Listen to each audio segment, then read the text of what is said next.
first century people did, we piled them up here. You see this board with the stones that are placed in it? They put the stones in there, they wet it so the wood shrinks around and it holds the stones.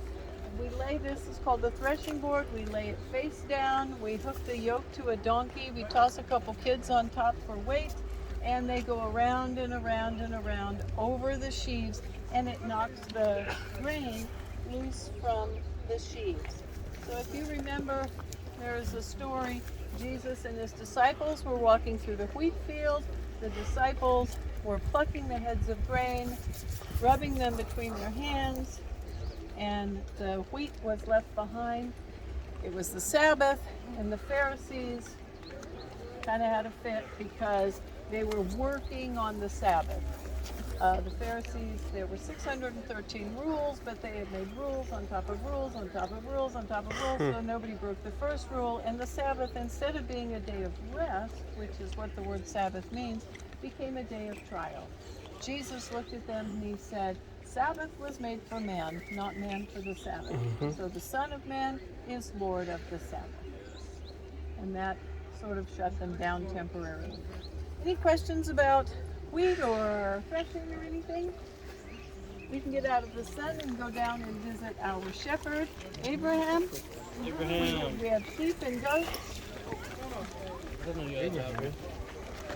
Abraham is down here.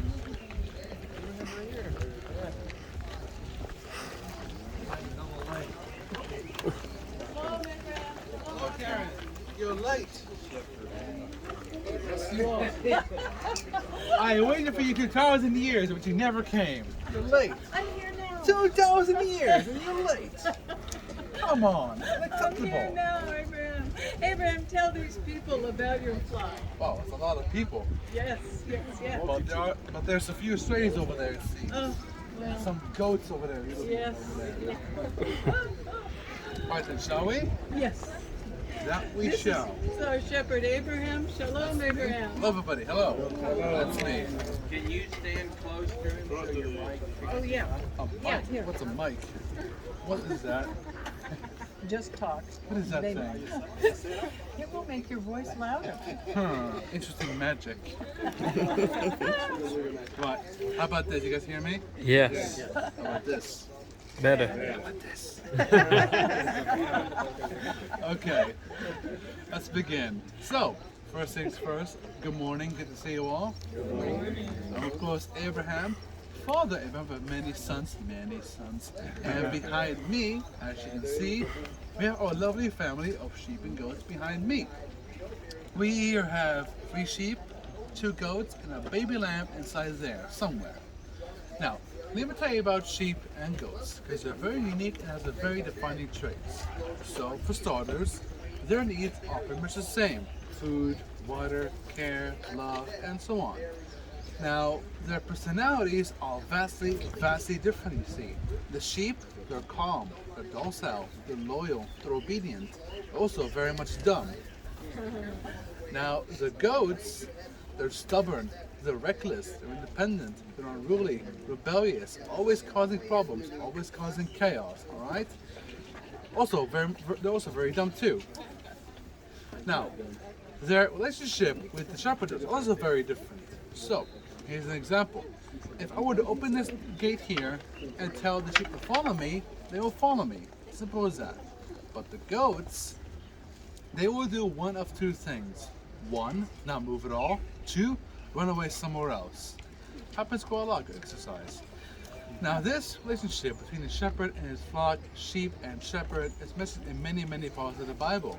For example, in Psalm 23, said by King David, he said that the Lord is my shepherd, I shall not want. Because it is true. Whatever the flock so needs, they don't have to ask or make a single noise. The shepherd will give to them. Now, in John 10, Jesus came and then he said, I am the good shepherd. I will lay down my life for my sheep. I am the door to the sheepfold. And only through me will they enter the sheepfold. Now, did he ever say my goats hear my voice? No. What he said was, my sheep know my voice. He said, I know my sheep know me. They hear my voice and they follow after me. It's a bond, it's a personal between them, not a job or a hobby. It's a relationship between them both. Wherever the shepherd goes, they follow him. Whatever he says, they obey. Alright? Now, once in a year, the shepherd will take his flock out and will divide them, right sheep, left goats. This is done in the late spring, early summer. So the sheep have wool, the goats have hair. And so he will clip the hair off the goats to make carpets or tents. The sheep have wool, so he will shear that wool to make clothes or socks. But they can also give him milk, butter, cheese, and meat as well for consumption. And lastly, this division between the sheep and the goats is mentioned once more in the Bible.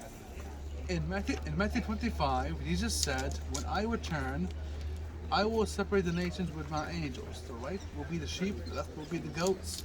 The sheep are the righteous and the believers. Those who trusted him, followed him, and obeyed him. They will be given reward, eternal life.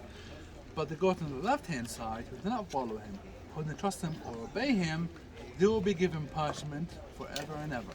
So, do me a big favor, don't be goats. Be good sheep. Yeah, yes, correct.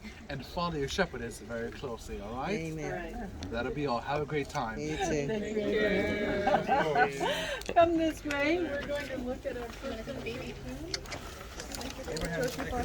Yes, all the Abraham. You should sing the song.